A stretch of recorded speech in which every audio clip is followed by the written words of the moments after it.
Alors juste avant de passer notre deuxième dialogue, transmettre, évolution des pratiques et formation et compétences, il y a évidemment de très nombreuses questions là qui viennent de m'arriver.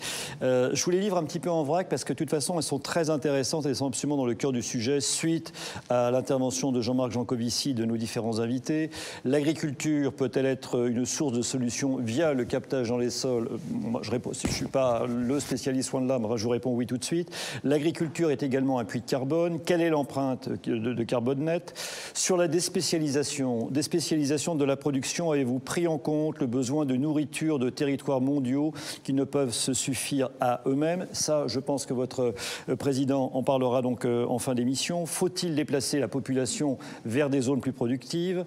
Faut-il favoriser la construction de réserves d'eau pour la stocker l'hiver et la réutiliser en été? Sujet d'ailleurs de société qui évidemment fait débat. Alors tout semble facile. Est-ce que l'on est prêt à imposer ces règles dans les accords commerciaux internationaux? Voilà, on a beaucoup de questions qui tournent sur ces sujets. L'agriculture propose des matériaux locaux et renouvelables. Quelle place dans votre stratégie pour les biomatériaux? Pour atteindre les objectifs présentés, faut-il sortir de l'économie de marché, etc. Et dans le etc., il y a vraiment beaucoup de choses encore. Mais on tourne vraiment autour de ces sujets, aussi sur la polyculture élevage. N'est-ce pas une injonction contradictoire de dire qu'il faut diminuer le cheptel et en même temps d'augmenter la polyculture élevage? Ben oui, tout dépend comment effectivement on s'occupe de ces différentes bêtes. Je regardais parce que bon, en tout cas, merci d'intervenir parce que c'est votre manifestation. Transmettre, évolution des pratiques, formation et compétences. J'ai envie de commencer avec Gilles Tristram, qui est le directeur de l'école d'agro ParisTech, voilà, donc qui forme ces jeunes. Et ça, c'est très intéressant peut-être de nous dire d'abord, Gilles, les jeunes qui vous arrivent, les jeunes qui nous arrivent, qui sont-ils aujourd'hui ? C'est une bonne question. D'abord, ils sont très divers. Je ne pense pas qu'il y a un modèle de jeunes. Voilà. Par contre, moi, si j'observe depuis une dizaine d'années, on voit des évolutions importantes. Dans les évolutions, il y a une vraie attente, une vraie envie de faire, une vraie envie de s'engager. Et ce n'est pas vrai que pour les jeunes que je vais voir à AgroParisTech, c'est vrai à tous les niveaux de formation dans le monde agricole ou pour l'alimentation. Donc l'engagement est un élément certainement très fort, très présent aujourd'hui. L'envie de faire, je l'ai dit, ça peut aller jusqu'à se dire aujourd'hui, plutôt que d'entrer dans une entreprise, je vais créer ma propre activité parce qu'au moins je serai responsable et je sais ce que je ferai. Donc ça, c'est une dimension très importante. Comme je suis optimiste, je vais dire ils ont envie d'apprendre. Ils sont très attentifs à la transmission. Dans le titre, il y a transmettre. Ils sont très attentifs à ça. Ils sont très attentifs à l'expérience de terrain, à la pratique, à la confrontation avec ceux qui font. Voilà, donc c'est des caractéristiques enthousiasmantes, parce qu'ils ont envie de prendre à bras-le-corps les sujets. En même temps, dans l'engagement, il y a une dimension qui apparaît ces dernières années, je pense, qui est très forte, qui est peut-être un vrai marqueur de la génération qu'on a en ce moment, c'est qu'il y a une exigence qui est associée. Une exigence qui est que, notamment sur les questions qu'on traite aujourd'hui dans cette matinée, l'impact environnemental, ce qui est associé à toute cette responsabilité, la dimension, comment tout ça a un impact sur le futur, au sens très large de l'ensemble des dimensions qui peuvent composer le futur. Ça, c'est très présent. Et il y a une vraie exigence, c'est-à-dire qu'on veut que ça bouge. Et sur certains, ça peut aller jusqu'à on n'a pas envie de discuter, quoi. Il faut faire. Il ne faut pas dire qu'on va faire. Et ça, je pense que c'est un élément important pour le monde professionnel, les coopératives agricoles et autres. C'est que ça ne suffit pas de dire... Il pointe la cohérence entre l'affichage, on va dire, peut-être des uns et des autres, et ce qu'ils font réellement. Oui. Les actes et les idées. Parce que derrière, il y a des valeurs. Et je pense que c'est un élément important. On a une génération qui est très, très attentive aux valeurs. Et aux valeurs, je l'ai dit, d'engagement, d'impact sur le futur. Et donc ça, il faut le prouver. Voilà. Moi, à AgroParisTech, j'ai des élèves qui refusent de rentrer dans des entreprises en disant que les valeurs ne correspondent pas au discours. Et donc, ce n'est pas crédible. Voilà. Donc ça, je pense que c'est un élément important de la génération actuelle. Après, les générations, moi, mon observation, c'est qu'elles changent vite. Et donc, je suis incapable de vous dire, dans 5 ans, comment ils vont se positionner. Mais ce dont je suis sûr, c'est que depuis 5 ans, beaucoup de choses ont changé. Alors c'est intéressant donc de commencer par cela, donc de comprendre quel type de jeunes vous avez donc les uns et les autres face à vous, ou bien que vous aurez face à vous. Maintenant, donc parlons des formations. Qu'est-ce que d'une manière générale vous constatez? Qu'est-ce qu'il faut, une des clés de réussite, quoi qu'il arrive? Alors, domaine agricole, bien évidemment, domaine de nos coopératives, bien sûr, mais peut-être plus généralement, qu'est-ce qu'il faut? Quel type de formation? Quelles sont les demandes qui sont incontournables aujourd'hui? Le socle premier, ce sont les sciences du vivant et la manière dont elles vont se décliner dans des questions liées à l'agriculture, à l'alimentation, et donc quand on tire le fil jusqu'à la physiologie humaine, parce que la dimension santé devient, et j'aurais pu le dire dans la première partie de discussion. Et aussi bien-être animal, ça joue. Santé, bien-être animal, on retrouve la question de la préoccupation d'ensemble de responsabilité dont je parlais tout à l'heure. Mais oui, les dimensions de santé. Et quand on dit santé, je pense qu'en tout cas en école d'ingénieur, ce qu'on met dans santé globale, c'est-à-dire la santé des hommes, mais aussi des sols, des plantes, des animaux, tout cet ensemble-là est une vraie préoccupation et c'est un élément indispensable. C'est bien ce qu'on appelle One Health. One Health, Global Health, voilà, donc c'est une vision globale. Donc sciences du vivant, c'est sûr, mais je pense qu'il faut ajouter aussi les sciences du milieu, parce que l'écologie devient quelque chose d'extrêmement important. Connaître un milieu sur lequel on va être amené à travailler. Et puis la troisième dimension qui est très importante, elle est dans les sciences humaines et sociales. Parce qu'on va interagir avec des acteurs, des individus, des systèmes, voilà. Et puis l'autre dimension, alors comment l'expliquer?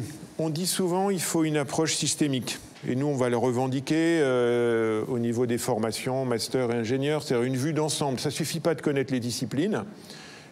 Il faut savoir intégrer les disciplines pour s'occuper d'un objet, un espace agricole, mais il faut savoir intégrer des objets différents, un espace agricole, un bassin versant, un ensemble humain, pour l'intégrer à l'échelle d'un système qui est plus large, qui est la société, la commune, voilà. Donc cette capacité d'intégrer, elle est extrêmement importante. Moi, j'aime pas trop quand on dit que c'est holistique parce que ça prend tout en compte. Ça, voilà. Dans le holistique, on oublie qu'il y a plein d'interactions et qu'il y a beaucoup d'acteurs différents. Mais toutes ces dimensions-là sont importantes. Et puis l'autre élément, je pense, très important, il rejoint ce que j'ai dit avant, c'est la confrontation entre les concepts, les théories, les outils et la réalité, la pratique, la mise en œuvre. Donc ça, aujourd'hui, c'est très, très important. Et ça rejoint peut-être une dimension que je trouve aussi très émergente et solide dans les jeunes. C'est toute une dimension, on met souvent dans participatif. Voilà, il y a des choses qui se créent sur le terrain, il y a des choses qui se raisonnent quand on n'est plus sur le terrain et qu'on en sort, et puis qu'on va reconfronter. Mais finalement, les acteurs de terrain ont un rôle important. Mais ça, c'est voilà, je pense que les membres de la coopération agricole, toutes les coopératives le savent. Dans la coopération, quand même, à l'origine, c'est ça. Donc, oui, bien sûr. Mais je pense que c'est une dimension qui est très, très féconde en ce moment, et en tout cas, du point de vue de la formation, elle est très importante. Pour nous, confronter à la réalité des terrains les élèves, les mettre en situation, c'est un élément extrêmement important. C'est vrai pour un cours, c'est vrai pour la globalité de la formation. Gilles Tristram, aujourd'hui, qu'est-ce qu'il ne faut vraiment pas louper avec les jeunes? Et aussi, qu'est-ce qu'il faut faire? On a déjà commencé à le comprendre, mais pour devenir aussi attractif, ce sera aussi une question que je poserai à nos autres invités. Ah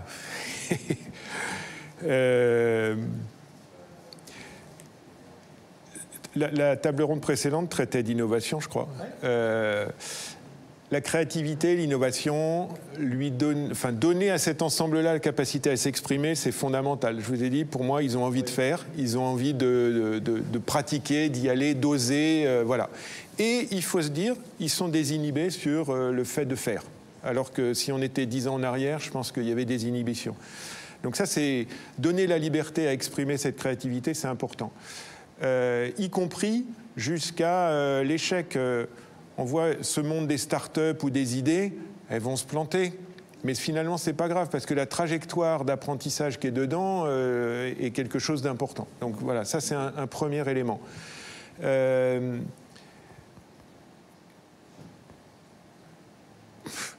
c'était pas dans l'ordre. Je suis sur des salaires attractifs. Ouais. Moi, je le vois bien, hein, une école comme AgroParisTech, quand on se compare à d'autres écoles d'ingénieurs, le monde agricole, le monde alimentaire n'est pas celui qui va payer le plus, mais il a des hautes valeurs à mettre en face. Mais il n'empêche que c'est une vraie dimension importante. Et peut-être une notion, alors ça va être un peu flou, finalement, il y a un certain temps, on rentrait dans une entreprise ou une coopérative, et puis on faisait sa carrière dans la coopérative. Il y avait une visibilité d'une trajectoire. Je pense qu'il n'y a pas cette demande exprimée comme ça aujourd'hui, mais en même temps, il y a une importance d'avoir une idée de vers quoi on s'engage. Et donc donner ça, et c'est donner du sens. C'est pourquoi, alors voilà, ce que vous faites, une orientation zéro émission nette, ça donne du sens, ça donne une direction. Ça peut être un élément moteur qui fait je m'engage, je vois vers quoi je vais m'engager. Et ça, c'est important. Les formations sont adaptées à cela aujourd'hui, donc par rapport à ce changement, parce que c'est quand même le climat qui nous anime aujourd'hui, donc elles sont obligatoirement adaptées, enfin je l'espère. Si je vous dis le contraire, je vais avoir des problèmes avec les étudiants et les enseignants. Oui et non. Elles sont adaptées, oui, parce que toutes ces questions sont traitées. Elles sont abordées avec des éléments multiples. Et c'est vrai en BTS agricole, c'est vrai en CAP, c'est vrai en école d'ingénieur, c'est vrai en master. Voilà. Oui, c'est adapté. Maintenant, est-ce qu'on est capable de vous dire qu'on construit vraiment la dimension systémique dont j'ai parlé tout à l'heure en 3 ans d'école, c'est-à-dire la capacité à faire... Non, parce que la trajectoire professionnelle va consolider tout ça. Et ce n'est pas à la sortie d'une formation qu'on a tous ces éléments-là. Et donc, il y a un besoin de continuation. Il y a savoir prendre en compte que dans son démarrage et peut-être toute sa vie professionnelle, il va y avoir tout un tas d'autres compétences qui vont être ajoutées, des connaissances qui vont s'enrichir. Il y a des choses qu'on ne sait pas aujourd'hui dans les sciences du vivant qui évoluent à une immense vitesse. C'est considérable la manière dont ça change régulièrement. Hein. On l'a vu sur les vaccins Covid avec des tests qui sont faits que beaucoup n'auraient pas imaginé il y a 3-4 ans. Donc, il faut savoir intégrer ça. Et ça, ce n'est pas uniquement la formation initiale qui va le créer, c'est aussi toute la construction de compétences qui va suivre. Et ça, c'est fondamental. Et là, il y a un rôle.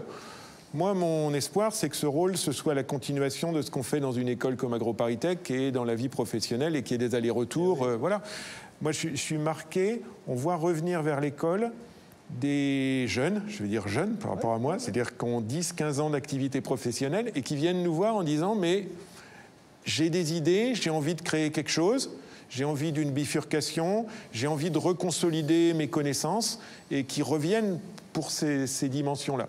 Et donc ça, c'est sûrement un élément avec beaucoup plus d'aller-retour de fréquence et de coopération en fait entre le système de formation et puis les acteurs, que ce soit la coopération agricole, les entreprises. Voilà, ça, cette dimension-là, elle sera forte demain. Ouais. Bien, un grand merci à vous, Jules Tristram, donc pour cet éclairage tout à fait nécessaire. Voilà, ça nous donne donc là aussi un point de vue. Alors, ce domaine des formations, Stéphane Lardy, vous le connaissez très bien parce que vous êtes le directeur général de France Compétences. Vous êtes donc un opérateur de l'État, vous êtes un certificateur, mais vous devez aussi sortir donc des listes de métiers en évolution, en émergence. Hein, donc, c'est vraiment ça. Alors, là, évidemment, on n'est pas dans la boule de cristal, c'est ce que l'on a dit. On ne sait pas du tout, peut-être dans 20 ans, ce que seront donc les métiers. Je veux dire que ça bouge tellement vite, il y a des tas de métiers qui disparaissent, d'autres qui sont en train d'apparaître. On ne sait pas. Ça, au moins, on est sûr de ça. Malgré tout, donc comment on travaille, et alors peut-être évidemment, si vous avez un petit focus agricole, c'est formidable, mais comment on travaille donc chez vous, parce qu'il faut aussi donc avoir des certifications qui vont être donc des garanties, qui vont aussi d'ailleurs aussi amener à avoir des financements. Donc comment fait-on au milieu de tout cela aujourd'hui, avec donc cette dimension carbone qui est arrivée? Bonjour, merci pour votre invitation. Alors déjà, rappeler rapidement ce qu'est France Compétences. C'est un établissement public qui a été créé par la loi de 2018 sur la formation professionnelle et l'apprentissage, qui a un grand rôle en fait de financeur, puisqu'on finance un peu aux alentours pour 10 milliards d'euros sur l'apprentissage, la formation continue, le compte personnel de formation. Voilà. France Compétences, c'est un répartiteur et comme vous l'avez dit, c'est aussi un certificateur au nom de l'État. En gros, France Compétent a une certification. En gros, c'est un document officiel de l'État ou d'un opérateur de l'État qui donne un gage de maîtrise d'un savoir-faire, d'une compétence professionnelle pour l'exercice d'une activité professionnelle. Donc vous avez des titres de droit, éducation nationale, enseignement supérieur, et des titres sur demande de certificateurs privés qui vont demander l'enregistrement de leur titre au sein d'un répertoire national géré par France Compétences. Et le fait d'être enregistré au répertoire national, comme vous le disiez, ça permet d'avoir des financements sur le compte personnel de formation, et sur l'apprentissage. Voilà. Donc ça, France Compétence a un rôle de certificateur, de titre de droit, de titre sur demande, de répertoire national. Alors, pour enregistrer un titre, il y a un certain nombre de critères, notamment un des critères, il y a 9 critères, et notamment un des critères, c'est qu'il faut avoir justifié de 2 promotions pour pouvoir aller à la certification. Un organisme va devoir justifier en disant, voilà, j'ai 2 promotions de personnes formées qui sont venues, et on regarde effectivement qu'est-ce qui se passe à la sortie pour ces personnes, quel est leur taux d'insertion. Dans la loi, vous avez une dérogation aux 2 promotions. Comme vous l'avez évoqué, c'est ce qu'on appelle la liste des métiers particulièrement en évolution, en émergence. En gros, c'est un mode un peu expérimental. On publie une liste de métiers chaque année. Deuxième exercice là, que nous avons fait en janvier 2021 et qui permet effectivement d'aller plus vite à la certification. C'est-à-dire que dès que le métier est publié par France Compétences, eh bien, un organisme va pouvoir aller à la certification en s'exonérant de la justification des deux promotions. Donc il va plus vite. Donc c'est un mode expérimental. Et donc ce mode expérimental, il est centré sur, en gros, un appel à proposition qu'on fait chaque année. Premier exercice en 2019, deuxième exercice en 2020, où on s'est centré sur, on a demandé aux branches professionnelles en disant, voilà, vous avez des métiers qui évoluent pour différentes raisons, des raisons notamment industrielles, commerciales. Et donc, on a demandé aux branches professionnelles en disant, voilà, quels sont les métiers qui évoluent parce qu'il y a sur des sujets de transition écologique, transition énergétique, des sujets liés à la digitalisation. Et les branches professionnelles avaient 2 mois pour nous répondre en disant, voilà, j'ai ce métier qui évolue. Je demande à être publié officiellement au sein de France Compétences. Vous avez une commission qui regarde ces dossiers et vous avez une commission nationale qui publie. Donc cette année, on a publié 23 métiers. L'année dernière, on avait publié un métier de éco-agriculteur, par exemple. Voilà. Et donc ça permet effectivement à des certificateurs, des organismes d'aller à la certification. Et d'ailleurs, il y a eu un titre qui a été déposé à France Compétences sur le métier d'éco-agriculteur. Cette année, par exemple, vous avez en matière énergétique le métier d'installateur et de maintenance des systèmes énergétiques. C'est-à-dire que sur les bâtiments, la logique, c'est d'avoir des bâtiments, je dirais, zéro carbone, des bâtiments intelligents et propres.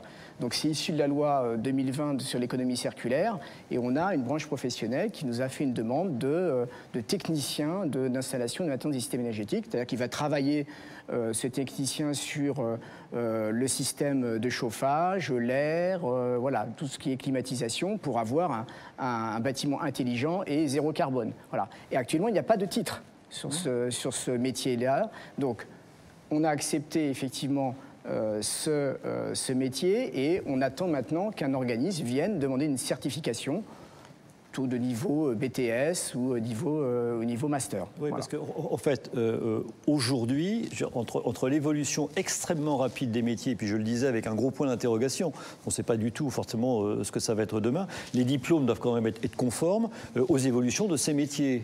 Alors on y va comment? Je ne vais pas dire qu'on y va au pifomètre, parce que ce n'est pas non plus exactement ça, mais on est quand même obligé de sentir un peu les choses. Avec une économie décarbonée, ça change quand même sacrément l'affaire.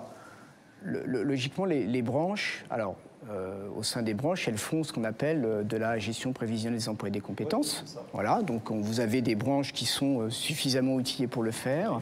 Et donc, effectivement, c'est tout le travail en amont. C'est-à-dire que, en gros, la question de... L'objectif, si vous êtes dans une économie décarbonée, vous changez vos modes de production, donc potentiellement, vous allez avoir besoin de compétences et de savoir-faire qui n'existaient pas précédemment.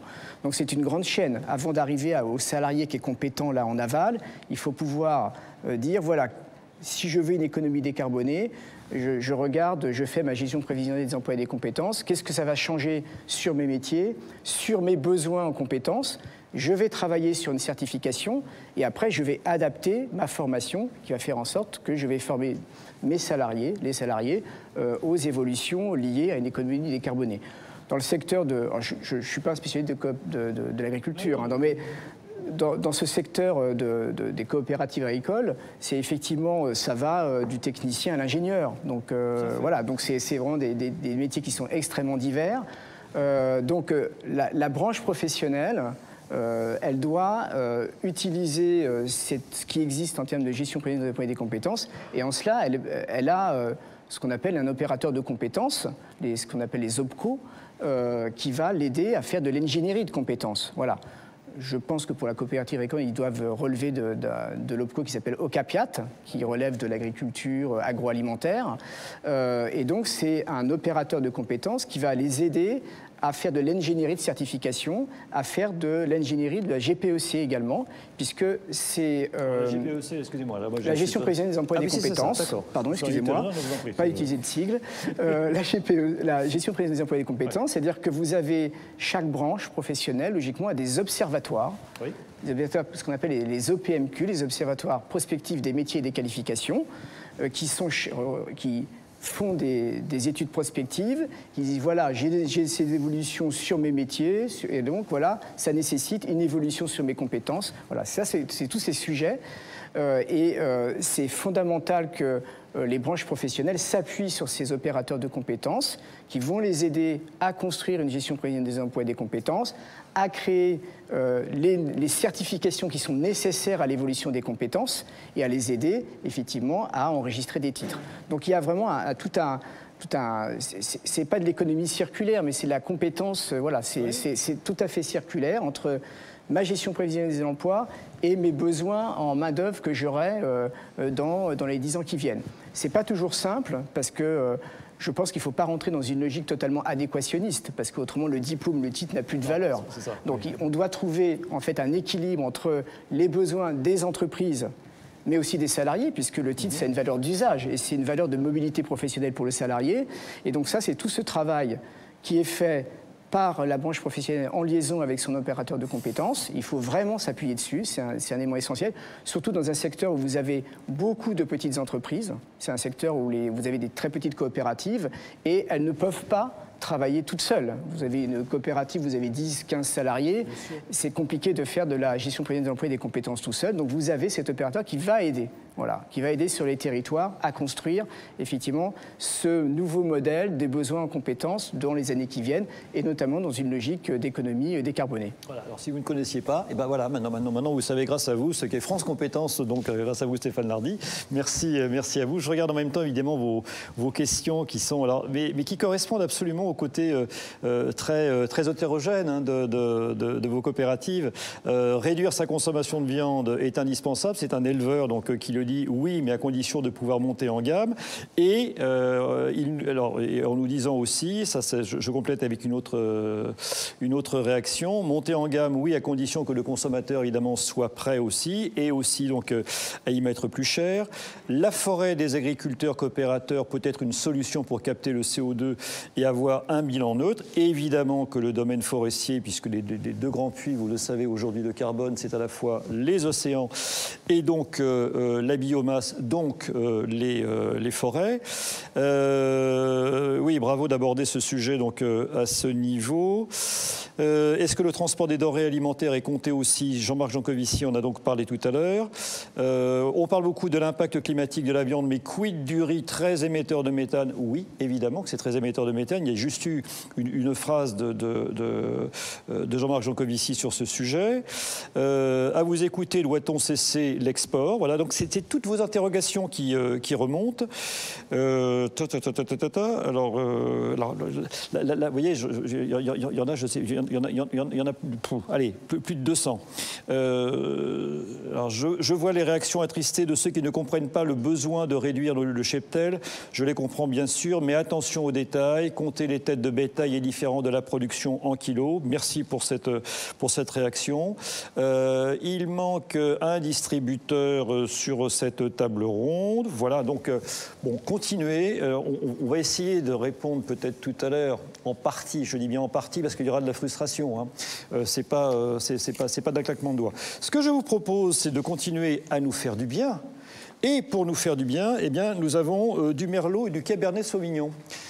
Et ça, c'est pas mal du tout, parce qu'on va partir donc dans le sud-ouest, on va aller dans le Lot-et-Garonne, très beau département, avec la parole d'une coopérative avec vous, Pierre-Philippe, puisque vous êtes donc à la tête des vignerons de Buzet. Est-ce qu'on dit Buzette ou est-ce que l'on dit Buzet? Moi, quand même, dans mon Tarn, on dit plutôt Buzet, mais on prononce le T ou pas, là Alors bonjour déjà, et effectivement, si vous voulez vraiment faire semblant de faire partie de ce territoire, prononcez toutes les lettres avec un E à la fin.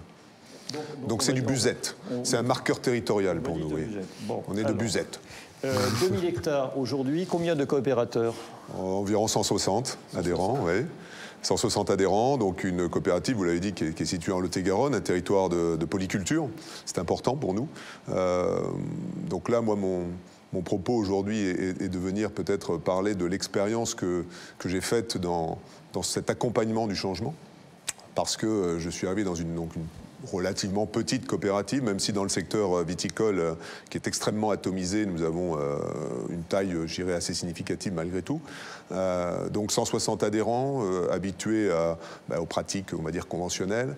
Et quand j'arrive, moi, en 2005, j'ai une préoccupation qui commence à émerger d'une perception de cette société où, effectivement, la viticulture représente 2,3%, je crois, de me souvenir, de la surface agricole utile française, mais consomme, selon les années, entre 20 et 25% des pesticides. Alors on parle assez peu encore de ce sujet-là, mais comme on est une petite structure et qu'il faut partir de loin pour pouvoir faire les choses correctement, je n'ai pas les moyens de déployer brutalement des solutions, ni financiers ni humains. Donc voilà, ce qui est intéressant, c'est de resituer ça dans une certaine chronologie. Donc les premiers temps ont été assez faciles. Parce que vous proposez des itinéraires de substitution qui finalement coûtent un peu moins cher des fois. Et puis vous commencez déjà à expérimenter d'ailleurs une première rupture dans comment dire, la représentation qu'on se fait de son métier. Quand j'ai commencé à dire on va arrêter les antibotrytis, c'était l'exemple à l'époque, j'ai eu des yeux effrayés. Un mouvement de panique. Un mouvement de panique, parce qu'en fait ils n'ont d'anti que leur nom. Hein. Ils ne font que retarder le botrytis, mais c'est pas grave. Mais ça, il faut commencer à l'expliquer. Donc là, vous rentrez dans une démarche effectivement d'information. Et donc cette première phase était finalement assez facile, puisque j'avais à la fois l'outil d'information, avec des éléments assez concrets, simples et directs à comprendre. Un volet économique par la réduction de l'usage de ces produits, ça, voilà. Et puis en même temps, le levier un petit peu financier, parce que je mettais un cahier des charges en place et vous répondiez plus ou moins bien à ce cahier des charges, vous étiez plus ou moins bien rémunéré. Donc ça m'a accompagné pendant quelques années, ça a permis de faire avancer la structure sur la voie de la transition. Et en même temps, très vite, on s'est retrouvé face à un plafond de verre. Oserais-je dire, on avait fait le plus facile. Alors même si il y avait encore pas mal de gens qui n'avaient pas débuté ce genre d'action, on était quand même plus ou moins en avance, on va dire, par rapport à d'autres. Mais c'est très intéressant, Pierre-Philippe, pardonnez-moi, mais c'est vrai que vous avez une expérience quand même assez novatrice pour avoir identifié et levé donc des freins psychologiques. C'est ça. Et c'est à ça que j'allais venir, effectivement. Voilà. Et donc on arrive à un plafond de verre. Et ce plafond de verre, on met un moment à essayer de comprendre comment on va le briser. Et on se rend compte que les freins, alors on a vraiment deux groupes là. Les pionniers évidemment qui continuent à vouloir progresser sans crainte, sabre au clair, etc. Ouais. Mais ça c'est un tout petit groupe. On pense souvent qu'il pourrait entraîner le reste, mais c'est pas vrai. Il a tendance dans une coopérative à effrayer les autres. Ça, c'est le premier objet qu'il faut observer. En général, on dit que c'est autour de 20-30%. Si vous avez 20-30%, on va dire un peu de leader de quelque chose, là, ça commence à basculer. Mais il faut les avoir, quoi. Vous les avez, mais vous avez derrière un groupe qui s'interroge et derrière un groupe qui a peur. Ouais. Et en fait, quand vous vous retrouvez sur des freins psychologiques de la peur, c'est un frein extrêmement puissant. Pour résumer la situation, on leur proposait un scénario qui était de dire, c'est comme ça qu'ils se le résumaient en tout cas, vous allez travailler plus, vous allez prendre plus de risques et vous n'êtes même pas sûr d'être mieux rémunéré. Oui. c'est pas exactement ce qu'on attend pour motiver les troupes, quoi, voilà. Et donc, il a fallu travailler sur un petit peu plus profondément là-dessus. Et monsieur disait tout à l'heure, l'introduction des sciences sociales nous a beaucoup aidé. Et effectivement, j'ai joué, moi, alors, sur 3 leviers. Le levier de la fierté, d'abord, en faisant travailler des historiens pour retracer justement tout le parcours et la construction de la coopérative, revenir sur les valeurs fondatrices, celles des pionniers, parce que ça avait du sens. 1953, absolument. Et donc, ce grand courant coopératif de l'après-Deuxième Guerre mondiale. Et on resitue là, à ce moment-là les valeurs. Donc, on recrée un collectif, une adhésion au collectif qui est un peu plus forte. Ensuite, le deuxième point, c'était de faire intervenir des sociologues. Qui travaillent toujours, hein, puisque on est toujours dans ce plan-là. C'est dans le cadre d'un programme régional qui s'appelle Viti-Rêve, qui est financé par la Caisse des dépôts et consignations, et qui veut que la Nouvelle-Aquitaine ait la volonté d'être le premier territoire français à sortir de cette pression des pesticides. Donc, on a travaillé avec des sociologues sur justement ces leviers, ces constructions, ces représentations que pouvaient avoir nos adhérents les plus rétifs vis-à-vis de cette évolution. Et donc on a mis en face un certain nombre d'interviews, on les a tous interviewés, donc ce qui leur a permis de sortir leur peur. Psychologiquement, c'est déjà assez intéressant. Et puis, au-delà de ça, de les regrouper, d'établir des formations, de l'information et un discours propre à chacun des groupes au travers de focus group. Et puis, derrière, on est en train aujourd'hui de travailler sur un autre échelon au-delà de ça, c'est qu'on va mesurer aussi cette évolution. Et on a fait le choix, au travers d'ailleurs d'une chaire qui est à AgroParisTech, sur l'économie care, et la comptabilité care, pardon. Et donc on va mesurer, établir une double comptabilité pour montrer justement à nos adhérents l'intérêt qu'ils ont à préserver l'autre capital que peut-être le capital environnemental. Donc une comptabilité qui relie les ressources naturelles et humaines. Là, cette fois-ci, c'est pris en compte. Le capital, dont on parle aujourd'hui. Donc voilà, donc ça va être un outil de mesure donc on a pris une stagiaire qui va travailler là-dessus. C'est fondamental parce que c'est pas pris en compte dans les comptabilités. Absolument pas. Absolument pas. La comptabilité traditionnelle, dite classique, capitaliste, qui protège les intérêts du financeur de premier rang, n'intégrait pas effectivement, quand elle a été créée, à la fois les ressources humaines, parce que c'était quelque part une charge plus qu'autre chose, et puis encore moins les ressources naturelles, puisqu'elles étaient réputées à l'époque inépuisables. Or aujourd'hui, des entreprises... C'est une comptabilité extractiviste, il faudrait dire. Complètement. Ouais. Et donc, et on pourrait même aller plus loin, mais je vais me faire des ennemis là. Donc, voilà. Donc, ce qui était important, je pense, pour nous, c'est d'établir cette double comptabilité pour voir qu'à terme, les effets, finalement, ils ont besoin d'être mesurés. Nos adhérents, effectivement, tout ça c'est bien joli, mais enfin à la fin du mois, il faut des preuves, comme les gilets jaunes, c'est bien la fin du monde, mais on va d'abord commencer par raisonner à la fin du mois. Oui. Donc tout ça c'est aussi quelque chose sur lequel on travaille, donc au travers d'un troisième pan d'expérimentation qui est le volet assurantiel. Donc là aussi, on a mis en place, alors à titre expérimental, avec à la fois en soutien technique sur des modélisations des maladies. On est, nous, en régime océanique, donc très soumis aux maladies cryptogamiques. Oïdium, etc. Oïdium, mildiou, oui. Voilà. Et donc ça, c'est quand même le point d'impasse technique sur lequel nous sommes un petit peu aujourd'hui. Donc, pour continuer à réduire nos indices de fréquence de traitement, les IFT. On a mis en place avec l'Institut français du vin un système très avant-gardiste, mais qui, là aussi, oblige à un certain lâcher-prise, parce qu'il est un peu contre-intuitif.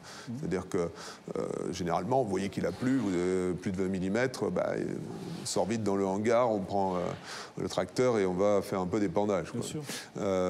Donc là, non, tu restes à la maison, bouge pas, il n'y a pas besoin. Et là, ça nous a permis de baisser aussi nos IFT très considérablement. Donc, et ça, on l'a couplé avec une expérimentation avec Groupama, donc les assureurs, qui permet de finalement assurer le risque de cette transition en le découplant du risque climatique. Voilà. Et ça aussi, c'est important parce que... C'est là que vous êtes novateur. C'est d'ailleurs aussi une question qu'on pourra poser au ministre tout à l'heure. Donc, Oui. Et donc voilà, oui, parce qu'en fait, ce qui va se passer, c'est que aujourd'hui, les actuaires ont de grandes difficultés chez Groupama à modéliser tout cela. Et on est en train de s'orienter de plus en plus vers l'idée d'un fonds. Donc nous, aujourd'hui, c'est fait à l'échelle régionale, donc c'est l'Aquitaine, et Alain Rousset nous a attribué un fonds, mais alors pour Vignerons de Buzet, un fonds assurantiel qui nous couvre sur ces risques justement de perte de récolte. Le temps qu'effectivement on ait accompagné cette transition et selon, comme on l'intuite, pu atteindre l'autre rive d'une certaine résilience de nos territoires sur les vous avez un système de conversion mixte aussi, donc vous allez garder 10 hectares, je dis en conventionnel pour faire simple, et puis d'autres 10 hectares, là vous allez passer en transition. Quoi, donc, Ah oui, mais de toute façon, nous, enfin, un des leviers d'accompagnement du changement, c'est le fait que nous avons au sein de la coopérative 160 hectares qui sont gérés directement par la structure coopérative. Donc ça sert d'appartement témoin, si vous voulez. Et donc, il n'y a pas mieux pour un agriculteur, vous pourrez lui sortir 17 thèses de 3e cycle. Là, c'est concret, il passe devant, il le voit, il le touche. En plus, il a le compte d'exploitation en question de la propriété. Donc, il voit bien ce que ça coûte ou ce que ça ne coûte pas. Donc, c'est très concret. Et même les plus rétifs, au bout de quelques années, finissent par accepter que le modèle qu'on leur a proposé tient la route. Voilà. Merci à vous, Pierre-Philippe, donc, de nous avoir présenté donc, ce travail qui est très intéressant avec donc, ces différents leviers, ces différents freins que vous avez tenté et plutôt réussi donc, à lever. Alors je sais que vous êtes un peu une goélette parce qu'on le disait, vous avez un certain nombre de coopérateurs, mais ce n'est pas une coopérative avec 3500 personnes, hein, donc c'est quand même c'est plus simple. Mais en tout cas, ça nous fait là aussi beaucoup de bien parce que c'est plus que des signaux faibles, c'est des jeunes réalités. Et donc vous allez continuer dans ce sens. Un grand merci à vous, messieurs, pour cette table donc, consacrée donc, à ces formations, à ces transmissions aussi. Là, on a un petit problème de temps, mais sinon, j'aurais bien voulu aussi vous lancer sur la transmission. On verra si on peut le faire tout à l'heure. Et nous passons maintenant à notre 3e table ronde, le financement de l'économie décarbonée.